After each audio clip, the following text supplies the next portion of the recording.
मैं डीके सिंह आप सभी को फिर से ज्योमेट्री में के सर्कल पार्ट में स्वागत करता हूं। आज मेरे दोस्तों सर्किल के बेजोड़ कॉन्सेप्ट पर जो बात चल रही है, आज उसका पार्ट 2 है।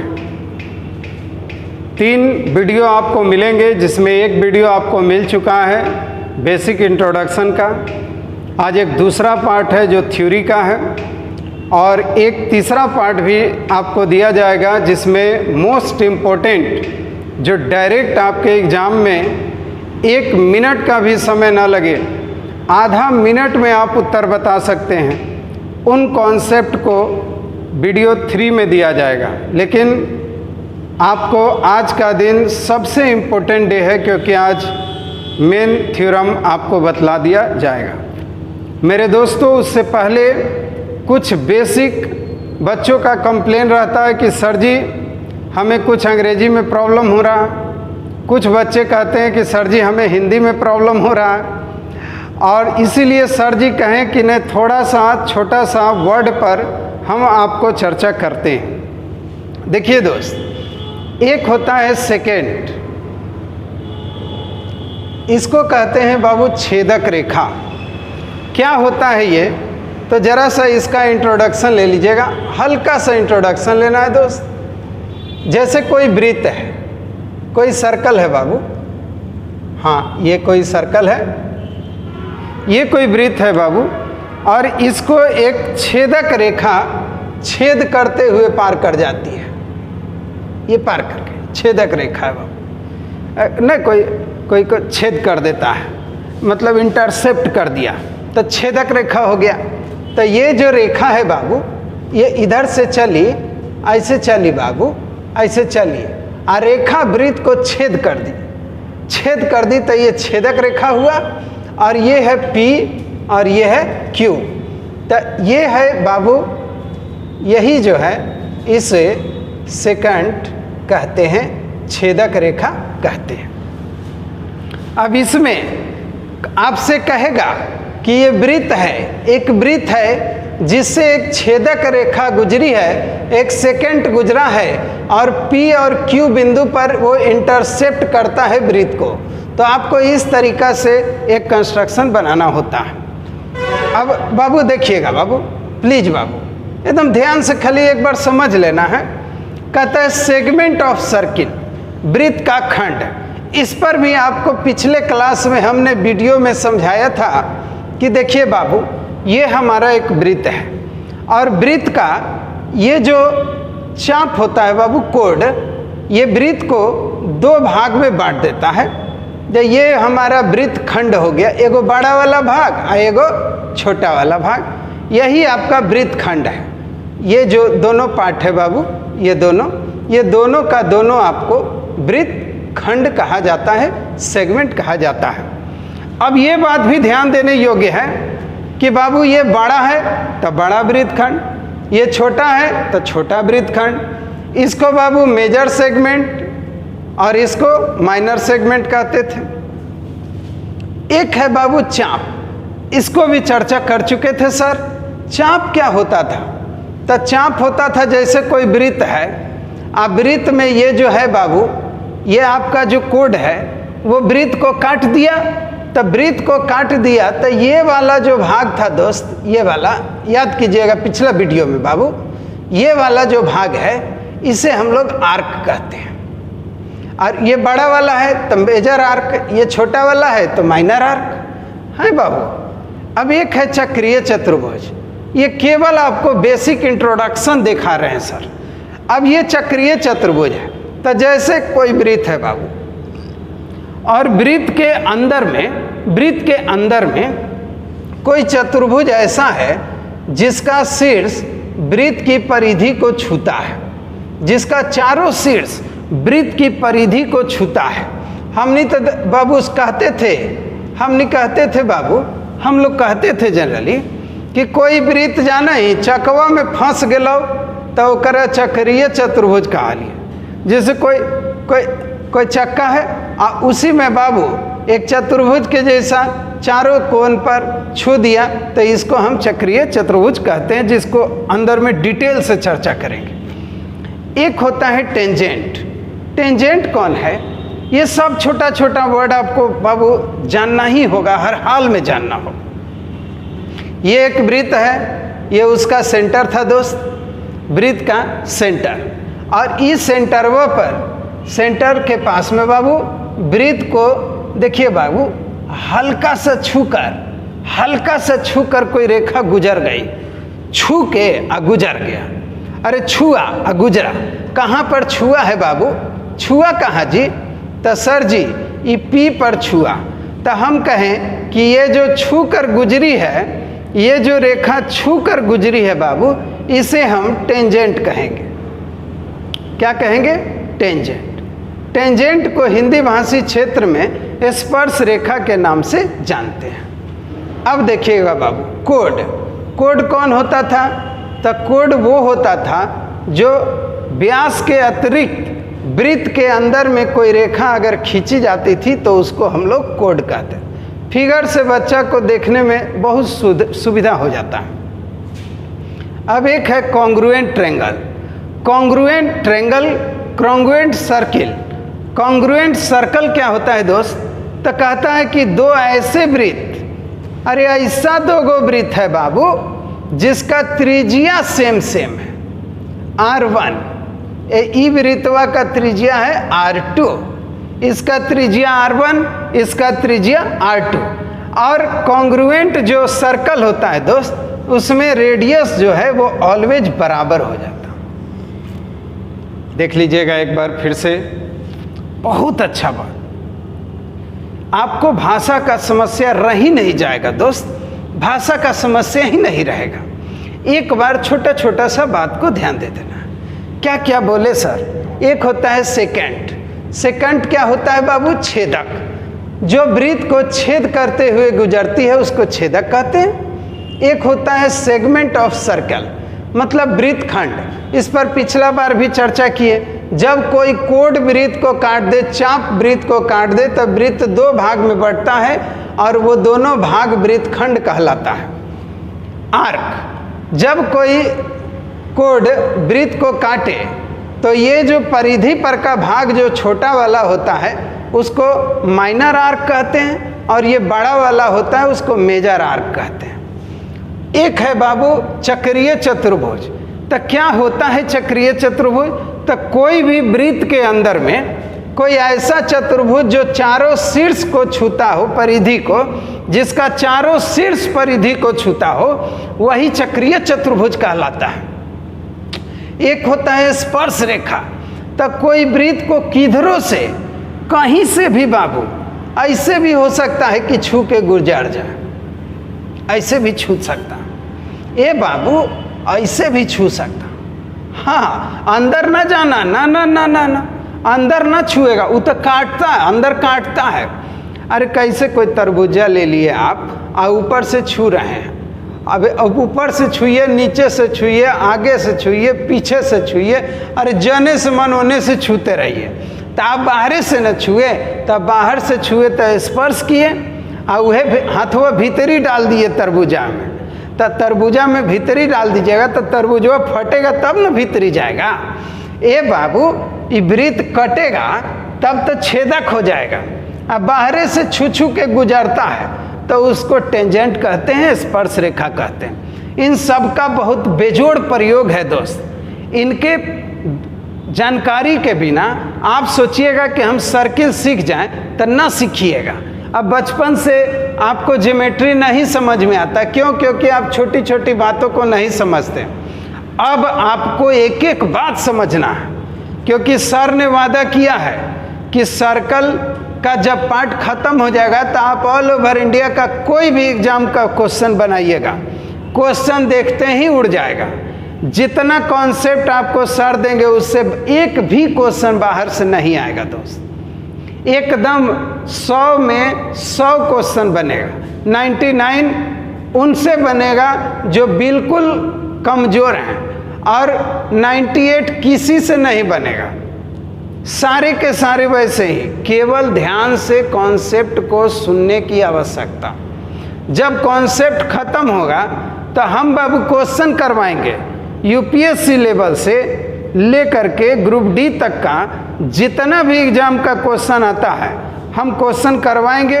हम लाइव भी बताएंगे। अब आपको लाइव आकर के आपको 1.5-2 घंटा 3 घंटा का क्लास देंगे, ताकि बच्चा घर पर ही रह करके एक से एक चीज़ को कंडक्ट कर सके, एक से एक चीज़ को प्राप्त कर सके। ये लॉकडाउन और ये घर में बैठा हुआ पल को व्यर्थ नहीं जाने देना है, इस बात को ध्यान रखना, क्योंकि डीके सर लगे हुए हैं आपके पीछे। ए बाबू कोड तब लइकन को याद हो गया कि वृत्त के अंदर में खींची जाने वाली कोई भी रेखा कोड कहलाती है। सबसे बड़ा कोड हमारा व्यास है पिछले वीडियो से। एक होता है कॉन्ग्रुएंट सर्कल। कॉन्ग्रुएंट सर्कल ऐसा होता है दोस्त, संगामी वृत्त जिसमें त्रिज्या बराबर, त्रिज्या बराबर तो व्यासो बराबर। बाबू अगर कोई बराबर बराबर कोड दोनों में खींचे तो आर्क भी बराबर, सब बराबर हो जाता। कैसे कॉन्ग्रुएंट ट्रायंगल होता था वैसी कॉन्ग्रुएंट सर्कल भी होता है, इस बात को जान लीजिए। अब आइए आपको हम स्टार्ट करते हैं थ्योरम। आइए दोस्त।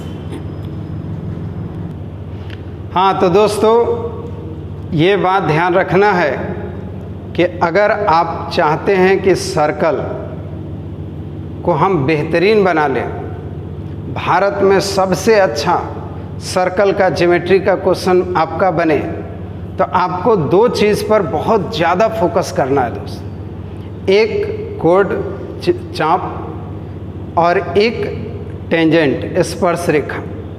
तो सबसे पहले मेरे भाई आपको हम कोड चाप पर के जो जितने भी थ्योरम्स हैं उन सभी थ्योरम्स को बारीकी से बताने जा रहे हैं। इस बात को बिल्कुल याद रखिएगा कि ये वीडियो लंबा बनाया जा रहा है ताकि बच्चों को एक ही जगह पर मैक्सिमम से मैक्सिमम थ्योरम्स दिए जा सकें।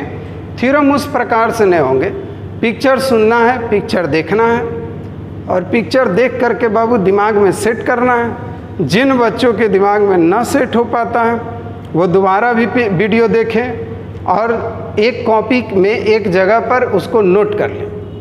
अगर ज़्यादा असुविधा होती है तो बहुत कम पार्ट है बाबू, एक बार केवल और केवल आपको ध्यान देके समझना। देखिए दोस्त, आइए बारीक से समझते हैं। देखिए दोस्त, हमने आपको बोला था कि एक कोड होता है, एक चाप होता है। तो बाबू मेरे एक वृत्त है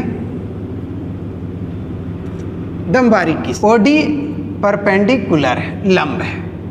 ओडी जो है बाबू, ओडी वो क्या है, लंब है, लंब है, परपेंडिकुलर है। हाँ, परपेंडिकुलर, ओडी लंब है। अब याद रखिएगा बाबू, पहली बात हमने आपको बता दिया। बाबू को हमने पहला बात ये बताया कि कोई भी वृत्त हो उसके अगर केंद्र से किसी भी जीवा पर अगर हम लंब डालते हैं तो जीवा 2 बराबर भागों में बढ़ जाती है। It means my dear, AD बराबर होता है डीबी, बराबर बराबर बढ़ जाएगा। हाँ हाँ बाबू, ये पहला बात। क्या बात हुआ? बात ये हुआ दोस्त कि किसी भी वृत्त के केंद्र से अगर जीवा पर लंब डालेंगे तो जीवा 2 बराबर भागों में बढ़ जाएगा। ये हमारा पहला कॉन्सेप्ट हुआ। चल, पहली बात बाबू मेरा समझ गया, इसमें तो कोई दिक्कत ना हुआ, झूठ ना बोलिए। अब आइए दोस्त, अब हम दूसरी नंबर बात पे चर्चा करते हैं। यहाँ देखिएगा, हाँ चाहे नीचे यहाँ यहाँ यहाँ यहाँ बना देते हैं, यहाँ कर देते हैं दोस्त। हाँ देखिएगा, यदि कोई वृत्त है, ये एक वृत्त है बाबू। हाँ एकदम ध्यान से बाबू, ध्यान से सुनते चलना है, ध्यान से सुनते चलना। यदि कोई वृत्त है दोस्त, कोई वृत्त है और वृत्त में ये है, ये चाप जो है बाबू, ये वृत्त में एक ही ओर जो भी कोण बनाता है, देखिए ना, एक ही ओर जो भी कोण बनाएगा बाबू, जितना भी कोण, ये कोण, ये कोण, ये भी थीटा, ये भी थीटा, ऐसे कोई और बना दिया, हाँ ये बना, ये भी थीटा, ये बाबू ऐसे बना दिया, ऐसे, ये भी थीटा। क्या सीखे? कोई वृत्त है, कोई वृत्त, और वृत्त में कोई जीवा, जीवा जब वृत्त के एक ही ओर, जीवा जब वृत्त के एक ही ओर जितने भी कोण बनाती है, वो सारे के सारे कोण जो हैं एक समान होते हैं, एक समान, सिमिलर होगा, similar angles, S I am I L R, similar angle. याद हो गया बाबू को? जब भी किसी वृत्त में, जब भी किसी वृत्त में जीवा जब एक ही और परिधि पर जितने भी कोण बनाती है, वो सब की सब बराबर होती है। और लड़का के दिमाग में आ जाएगा ये बात कि सर जी ऊपरवा बार बराबर हो गया, नीचे कौन सी होगा? तो हम वही बात कह रहे हैं दोस्त। हम देखिए अलग से पिक्चर आपको ड्रॉ कर दिए, ये अलग से पिक्चर है। हाँ, हम बोले ये सेंटर है, हम बोले बाबू कि कोई जीवा वृत्त में एक ही ओर, अगर इधर मान लीजिए कोई कोण बनाया लघु वृत्त की ओर, हाँ इधर कोई कोण बनाया, तो ये दोनों कोण बराबर होगा। इसको हम मान लीजिए अल्फा बोले, ये अल्फा है बाबू, ये भी अल्फा है। अब ये एक और कोण बनाया, ये भी अल्फा होगा, ये एक और कोण बनाएगा, ये भी अल्फा होगा। तो ये जो कोण है बाबू, हाँ खाली डिजाइन देखना है, क्या होगा? सिमिलर हो गया। दो बात क्लियर। आ जाइए इधर आते हैं दोस्त। देखिए तीसरी बात सर जी बोलते जा रहे हैं, आप नोट करते हुए चलिएगा, बार बार जगह जगह पर दोस्त नोट करते चलिए। क्लासरूम तो है नहीं कि अब एक एक चीज़ को बच्चा को नोट करवा दिया जाए, इसमें बच्चा को ही थोड़ा सा एक्टिव होना होगा कि जल्दी जल्दी भी नोट्स भी करते चले, समझते भी चले। अगर कोई थ्योरम में प्रॉब्लम होगा तो तुरंत कमेंट बॉक्स में लिखिएगा। सर जी लाइव भी आने वाले हैं, अब 1 तारीख से हो सकता है कि आप लोगों को लाइव क्लास मिलने लगेगा, तो 1 तारीख से आप डायरेक्ट कमेंट करिएगा तो उस समय भी जवाब आपको दिया जाएगा। आ जाइए दोस्त नेक्स्ट।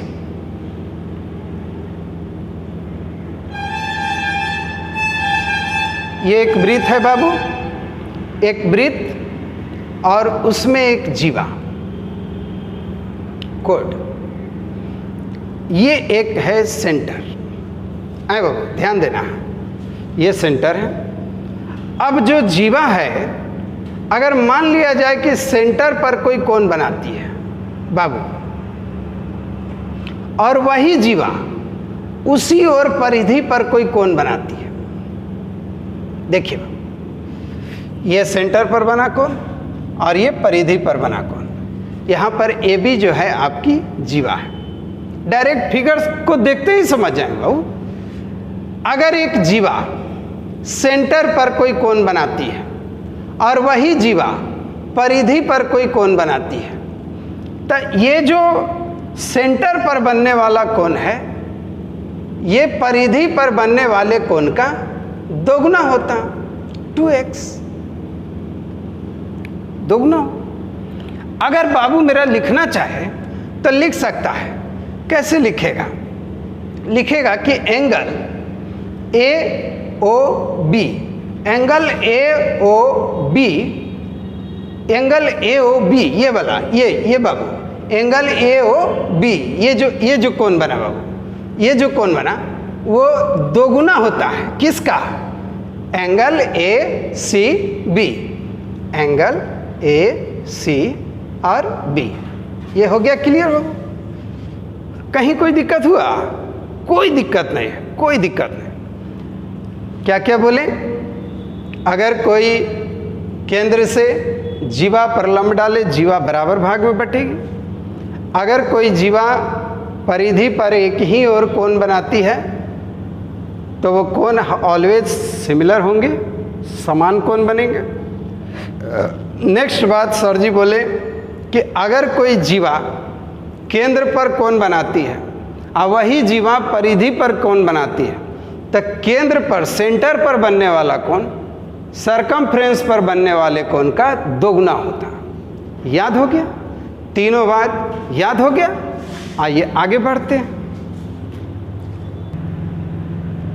आइए दोस्त, एक वृत्त, एकदम ध्यान से बाबू, ध्यान से सुनते केवल चलिएगा। एक वृत्त, दो बराबर जीवा, एक जीवा और ये एक जीवा, दो बराबर जीवा। एक जीवा का नाम AB, एक जीवा का नाम CD। हम लिख देते हैं AB जीवा बराबर है CD के। ये दोनों जीवा हैं और दोनों के दोनों बराबर हैं, दोनों कोड है, बराबर है। अगर किसी वृत्त में दो जीवा समान हो और सेंटर से दोनों जीवा की दूरियां ऑलवेज एक समान ही होंगी। सेंटर से मिलाएं तो जीवा तो दो बराबर भाग में बट गया, लेकिन दूरी समान। अगर दो जीवा समान होंगे तो उस जीवा में जीवा की दूरी केंद्र से ऑलवेज समान होगी। फिर से सुन लीजिएगा एक बार, यदि कोई वृत्त में दो समान जीवा होंगे, सेंटर से दोनों जीवा की दूरियां एक समान ही होंगी, OM बराबर ही होगा ON।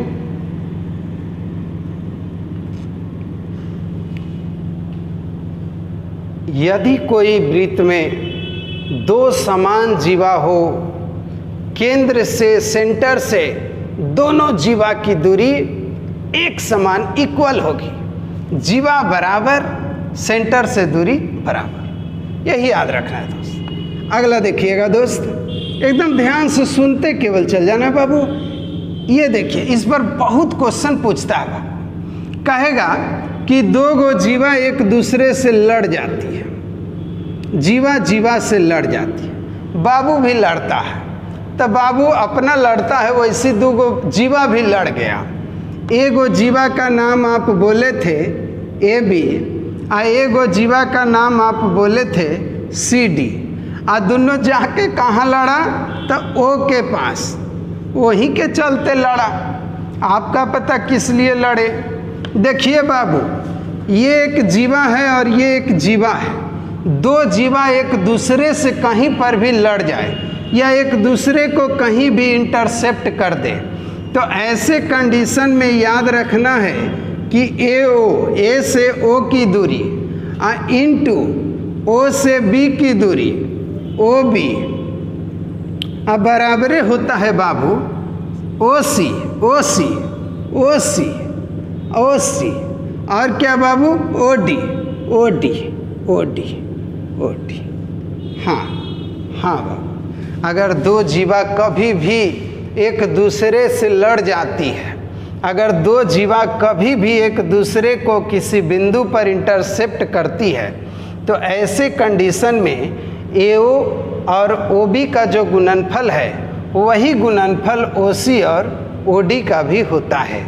इस बात को बाबू मेरा ध्यान देके समझ ले। आइए दोस्त, अब एक सबसे बड़ी जीवा कौन है बाबू? अरे सबसे बड़ी जीवा कौन है? सर जी, आपने पिछले वीडियो में बताया था कि सबसे बड़ी जीवा व्यास होती है, डायमीटर होती है। सबसे लंबी जीवा को डायमीटर कहते हैं। ये जो डायमीटर होता है बाबू, जैसे AB को हम डायमीटर कहते हैं और वो हमारा सेंटर है, तो एक डायमीटर है बाबू, और डायमीटर से के दोनों तरफ जो कोण बनते हैं, दोनों ओर परिधि पर जो कोण बनते हैं, मान लिया जाए कि ये कोण थीटा है और ये कोण थीटा 1 है, एक ही व्यास के द्वारा परिधि के दोनों ओर, एक ही व्यास के द्वारा परिधि के दोनों ओर जो कोण बनते हैं, याद रखिएगा मेरे भाई, उन दोनों कोणों का योग ऑलवेज 180 होता है, 180 डिग्री होता है। एक जीवा अगर परिधि पर कोण बनाता है, एक जीवा अगर परिधि पर कोण बनाता है, एक जीवा अगर परिधि पर दोनों ओर कोण बनाता है, तो उन दोनों कोणों के योग, उन दोनों कोणों का टोटल ऑलवेज 180 डिग्री होता है। इस बात को याद रखें। और एक लास्ट, ये भी बात सुन करके ही रहिएगा कि कोई भी अगर बाबू मेरे कोई भी व्यास हो ए बी, सेंटर हो ओ, तो कोई व्यास अगर एक तरफ परिधि पर जो कोण बनाता है, कोई व्यास अगर एक तरफ परिधि पर कोई कोण बनाता है, एक कोई व्यास अगर परिधि पर एक ही और कोई कोण बनाता है, तो वो कोण ऑलवेज 90 डिग्री हो जाता है। Angle A P B is equal to always 90 degree होता है। आइए एक बार रिवाइंड कर दें। बस बाबू बस, खाली ध्यान से सुनते जाइए, दिमाग में अटाते जाइए, याद करते जाइए, नोट करते चलिए, बस इतना ही तो करना है। और जैसे ही क्वेश्चन आएगा, क्वेश्चन को हवा बना दिया जाएगा। एक एक मिनट, आधा आधा मिनट में क्वेश्चन बनेगा। कभी सोचे भी नहीं होंगे कि ज्योमेट्री भी इतना आसान हो सकता है।